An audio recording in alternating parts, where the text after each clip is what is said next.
The truth don't need motivation. I'm just saying I can't let these dudes lie.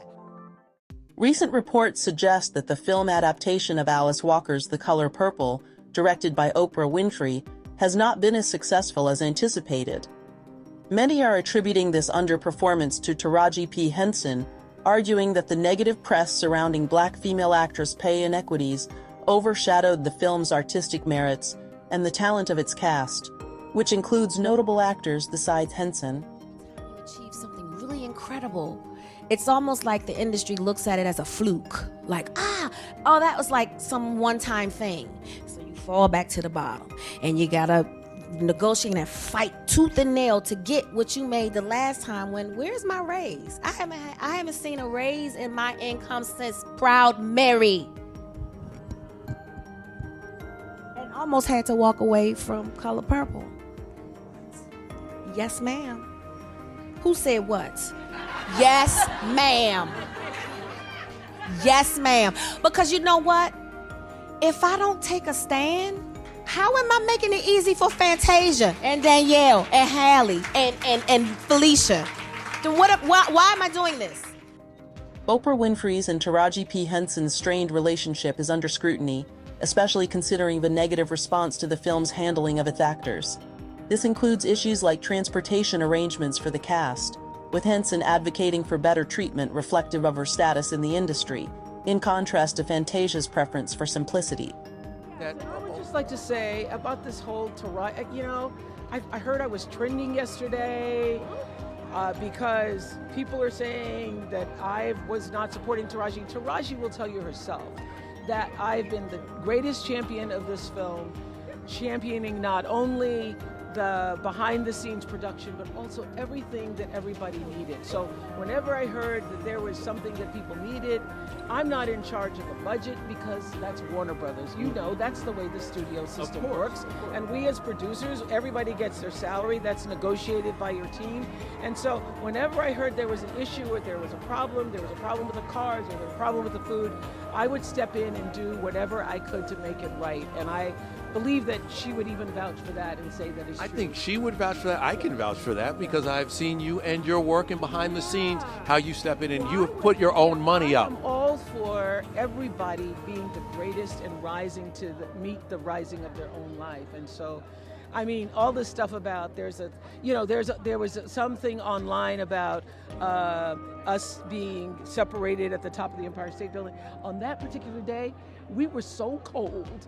So I don't know what kind of body language people were talking about. I was like just trying to stay warm, and that was the fourth thing we had done. And so there's no validity to there being a thing between Taraji and I. Stopped me today, Oprah, and said, "What is the deal with Oprah and Taraji? What do you want to share with the class?" No, I'm addressing that to Oprah. Oh, because people I saw your face. No, because people think I know that it's not a deal. It's not a but deal. people think you're mad, she's mad. I know that that's not true. Well, first of all, the thing that is so upsetting to me is that somebody went on and something went viral where they're analyzing us on top of the Empire State. We were cold. Oprah said you were cold. We were cold. It was cold. Yeah, there's the a whole fourth thing we TikTok had done that day. Yes. That was the fourth thing we had done that day. First of all, I just want to say that from the beginning, when I got the first phone call that they were being asked to rent cars because they were in the middle of rehearsal. Well, I asked for my own car because I like to drive myself. I'm a Southern woman. So I heard that Taraji was upset because she'd been asked to do a rental car. I personally called Toby Emmerich, who was at the time the head of Warner Brothers, and he said, well, that means we have to do cars for everybody. Then I said, then we do cars for everybody. And if it's necessary, I will pay for the cars myself. He goes, well, we don't want you to do that. So, from that was one thing, trailers were another thing, food was another thing. And everything got handled. I don't even know. Between. You know what? It's so disturbing to me. Why is my name even in this conversation? Because you're Oprah Winfrey. Can I say something? Why is my name in this Can I say conversation? something before we leave? Because I have just been the champion for everybody. I want to just say one thing. I'm a mother of young kids. Social media has become a thing. Social media has become a thing where they will take something that's not even true and run it and run it and run it. Yeah. And sometimes it's almost like you guys, some of the interviews you're posting happened long ago, or it wasn't that, and they will take things. Yes. So at the end of the day, when we first said that this movie was going to be a healing thing at CinemaCon, I knew, without a shadow of a doubt, that people would try to break that down. Anything that has healing a part of it, they will do so.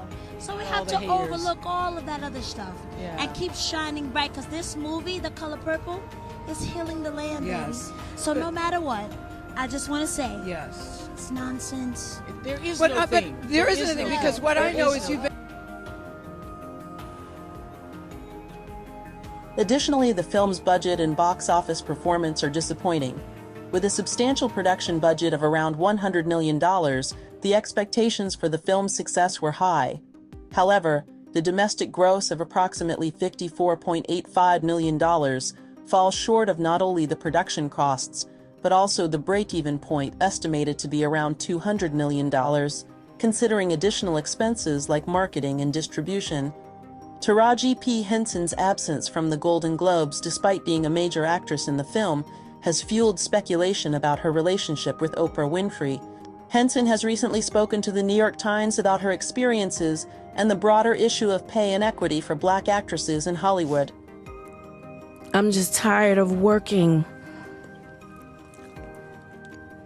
so hard, being gracious at what I do, getting paid a fraction of the cost.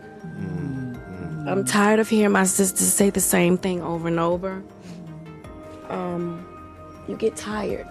I hear people go, you work a lot. Well, have to. The math ain't mathing. And when you start working a lot, you know, you have a team. Big bills come with what we do. We don't do this alone. The fact that we're up, there's a whole entire team behind us. They have to get paid. So when you hear someone saying, oh, such and such made $10 million, no, that's not, that didn't make it to their account. Know that off the top, Uncle Sam is getting 50%. That's right. Okay? So do the math. Now we have $5 million. Your team is getting 30% or whatever your team is off of what you grossed. Sometimes not more. After what Uncle Sam took. Now do the math. So I'm only human, and it seems every time I do something and I break another glass ceiling, when it's time to renegotiate, I'm at the bottom again, like I never did what I just did, and I'm just tired. I'm tired. I'm tired. I get that. It wears on you, you know? Because what does that mean? What is that telling me? What is it telling me? Yeah. And what does it tell me? Yeah. You know? And if I can't fight for them coming up behind me, then what the fuck am I? This situation raises questions about the potential repercussions for other Black actresses and the overall impact on their careers. Furthermore, Oprah Winfrey's relationship with Whoopi Goldberg is also a point of discussion. Goldberg's limited celebration of the film and Winfrey's absence during the cast's appearance on The View hint at possible tension between the two. The Color Purple has been marred by these controversies, overshadowing the film's artistic achievements. The debate now focuses on the larger issues of pay inequity and treatment of Black actresses in Hollywood. The question remains, will Taraji P. Henson's actions lead to positive change, or will they negatively impact her career and those of her peers? So what do you think? Is Taraji going to get blackballed because the studios have watched how she ruined the returns for the film, or do you think Taraji will change the landscape and level the playing field for Black actresses?